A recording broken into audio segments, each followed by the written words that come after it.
क्या आप जानते हैं ईसा मसीह श्री कृष्ण जी के भक्त थे।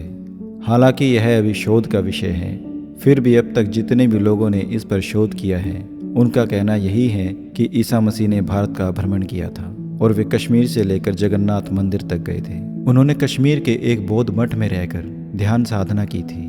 यहीं पर उनकी समाधि भी है। शोधकर्ता मानते हैं कि श्री कृष्ण का ईसा मसीह के जीवन पर बहुत प्रभाव पड़ा था। उनके जन्म की कथा भी श्री कृष्ण के जन्म की कथा से कुछ मिलती जुलती है। कहते हैं कि मार्शल आर्ट के जन्मदाता थे श्री कृष्ण।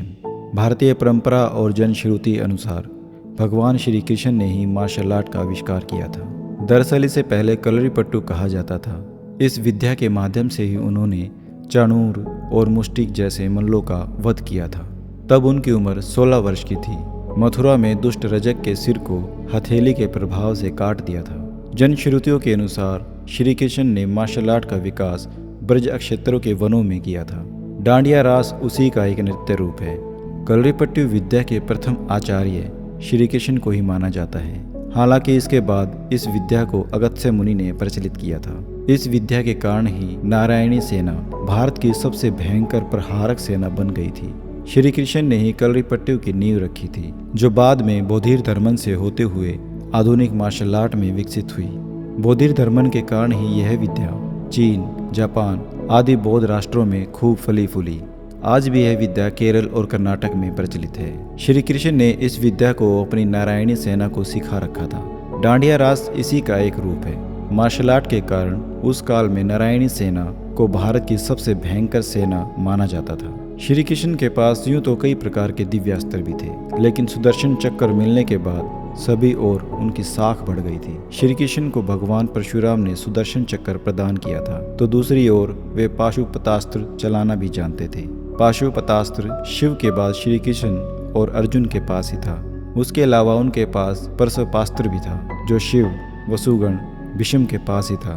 प्रचलित मान्यता अनुसार कृष्ण ने असम में बाणासुर और भगवान शिव से युद्ध के समय माहेश्वर जवर के विरुद्ध वैष्णव जवर का प्रयोग कर विश्व का प्रथम जीवाणु युद्ध लड़ा था। हालांकि यह शोध का विषय हो सकता है। इस युद्ध का क्या कारण था? कृष्ण से प्रद्युम्न का और प्रद्युम्न से अनिरुद्ध का जन्म हुआ। प्रद्युम्न के पुत्र तथा कृष्ण के पौत्र अनिरुद्ध की पत्नी के रूप में उषा की ख्याति थी। अनिरुद्ध की पत्नी उषा शोणितपुर के राजा वाणासुर की कन्या थी।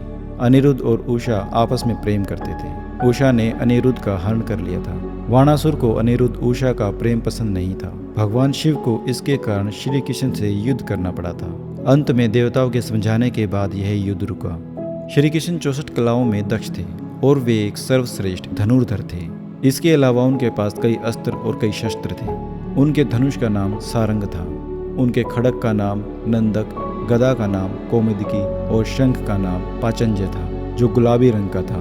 श्री कृष्ण के पास जो रथ था उसका नाम जैत्र, दूसरे का नाम गुरुध्वज, उनके सारथी का नाम दारुक था और उनके अश्वों का नाम शैव्य, सुग्रीव, मेघपुष्प और बलाहक था।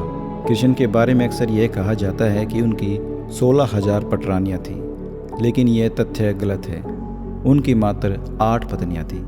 कृष्ण की जिन 16,000 पटरानियों के बारे में कहा जाता है, दरअसल वे सभी भौमासुर, जिसे नरकासुर भी कहते हैं, उसके यहाँ बंधक बनाई गई महिलाएं थीं, जिनको श्री कृष्ण ने मुक्त कराया था।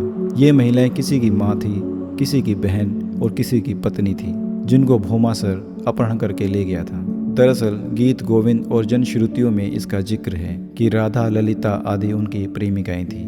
राधा की कुछ सखियां भी कृष्ण से प्रेम करती थी। कृष्ण की कुछ प्रेमिकाएं भी थीं। माना जाता है कि ललिता नाम की प्रेमिका को मोक्ष नहीं मिल पाया था, तो बाद में उसने मीरा के नाम से जन्म लिया था। श्री कृष्ण की प्रेमिका राधा का जिक्र महाभारत में कहीं भी नहीं मिलता। इसके अलावा उसके सबसे पुराने हरिवंश और विष्णु पुराण में भी राधा का जिक्र कहीं नहीं मिलता। भागवत पुराण में राधा का जिक्र नहीं है। ब्रह्म वैवर्त पुराण के बारे में कहा जाता है कि संभवतः यह चाणक्य या गुप्त काल में लिखा गया था। हिंदू धर्म के बेहद पवित्र स्थल और 4 धामों में से एक जगन्नाथपुरी को धरती का भगवान विष्णु का स्थल माना जाता है। जगन्नाथ मंदिर से जुड़ी एक बेहद रहस्यमयी कहानी प्रचलित है। स्थानीय मान्यताओं के अनुसार कहते हैं कि इस मूर्ति के भीतर भगवान श्री कृष्ण का दिल का एक पिंड रखा हुआ है, जिसमें ब्रह्मा विराजमान है। दरअसल जनश्रुति के अनुसार जब श्री कृष्ण की मृत्यु हुई तब पांडवों ने उनके शरीर का दाह संस्कार कर दिया, लेकिन श्री कृष्ण का दिल यानी कि पिंड जलता ही रहा। ईश्वर के आदेशानुसार पिंड को पांडवों ने जल में प्रवाहित कर दिया। इस पिंड ने लट्ठे का रूप ले लिया। राजा इंद्रधुमन जो कि भगवान जगन्नाथ के भगत थे, जब उनको यह लट्ठा मिला तो उन्होंने इसे जगन्नाथ की मूर्ति के भीतर स्थापित कर दिया। उस दिन से लेकर आज तक यह लट्ठा भगवान जगन्नाथ की मूर्ति के भीतर है।